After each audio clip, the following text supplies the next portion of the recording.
कश्मीरी जंगल में एक तोता रहता था जो रोज अपने लिए भोजन जमा करता, लेकिन रात होते ही उसका भोजन कोई चोरी कर कर ले जाता। तोता इस बात से बहुत तंग था। भाई मेहनत मैं करूं और मेरा भोजन कोई चोरी करके ले जाए। मुझे इस चोर से बहुत परेशानी हो रही है। मुझे इस चोर को पकड़ना ही होगा। तोता बैठा बहुत देर इस बारे में सोच रहा होता है। उसे अचानक तरकीब आती है कि वो बुलबुल के पास जाए और उससे पेट दर्द होने की कोई दवा ले। तोता उड़ता है और बुलबुल के पास जाता है। बुलबुल बहना, मुझे कोई ऐसी दवाई दो जिससे पेट में दर्द हो।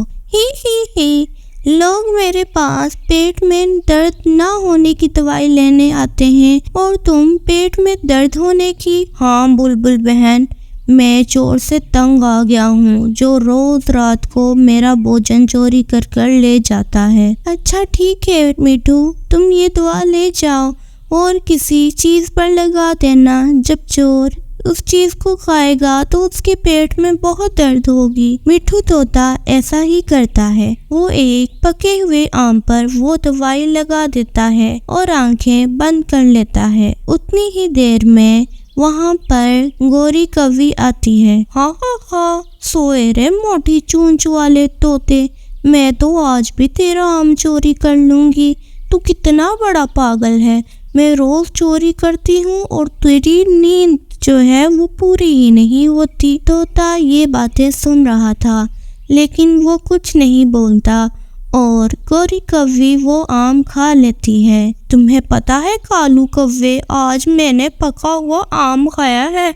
गोरी कौवी, मैंने तुझे कितनी बार मना किया है कि तू चोरी ना किया कर। कालू, तू मुझे गया ना दे और सो जा। जैसे ही गोरी कौवी सोने लगती है तो उसके पेट में इंतहाई दर्द होती है और उसे कुछ समझ नहीं आता। कालू कालू उठो, मेरे पेट में इंतहाई दर्द हो रही है। तुमने आज क्या खाया था? मैंने तो पका हुआ आम खाया था आज। मुझे लगता है मिठू को कुछ पता चल गया है और उसने ही कोई चाल चली है तुम्हें फंसाने के लिए। नहीं, उस मोटी चूंच वाले को कुछ नहीं पता चला। तुम एक काम करो, चिड़िया के घर जाओ और पेट में दर्द होने की दवा लेके आओ। ठीक है गोरी कौवी, मैं जाता हूँ। और कालू कौवा वहाँ से उड़कर मीनू चिड़िया के घर जाता है। मीनू, क्या तुम्हारे पास पेट में दर्द होने की दवाई है? नहीं कालू भैया, मेरे पास तो कोई दवाई नहीं है। खैर है, तुम इतनी रात को दवाई लेने आए? हाँ, वो गोरी के पेट में पता नहीं बहुत दर्द हो रही है। एक काम करो, तुम बुलबुल के पास जाओ और उससे दवा का पूछो। कौवा उड़ता है और बुलबुल के पास जाता है। जैसे ही वो उसके घर का दरवाजा खड़काता और उसे सारी बात बताता है तो बुलबुल को पता चल जाता है कि गोरी ही वो चोर थी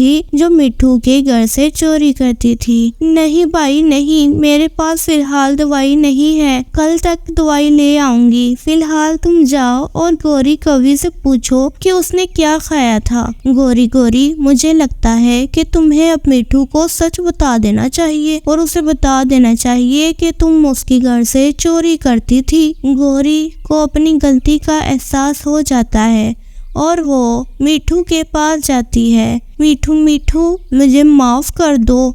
मैं ही वो चोर थी जो रोज रात को आती थी तुम्हारे पास और आम खाती थी। प्लीज मुझे बता दो, तुमने कौन सी दवाई मुझे दी है जो मेरे पेट में बहुत दर्द कर रही है। ही आप भाई ना, तुम पहाड़ के नीचे। पहले तुम मुझसे अच्छी तरह माफी तो मांग लो और अपनी गलती की सजा तो पूरी कर लो। मिठू तोते, मुझे एहसास हो गया है, तुम तो मेरे भाई हो। क्या तुम अपनी बहन को ऐसे मरते हुए देख सकते हो? हाँ, वही पाई ना, मोटी चूंच वाला जो सोए और उसे पता ही नहीं चलता। मिठू, मुझसे गलती हो गई। आइंदा मैं तुम्हारा खाना कभी भी चोरी नहीं करूंगी और मैं तुम्हें कभी भी मोटी चूंच वाला तोता नहीं कहूंगी। बस मुझे पेट दर्द की दवा दे दो, मैं तंग आ गई हूँ। मिठू तोता बुलबुल के पास जाता है और उसे बता देता है गोरी कौवी ने उससे माफी मांग ली है। तो बुलबुल भी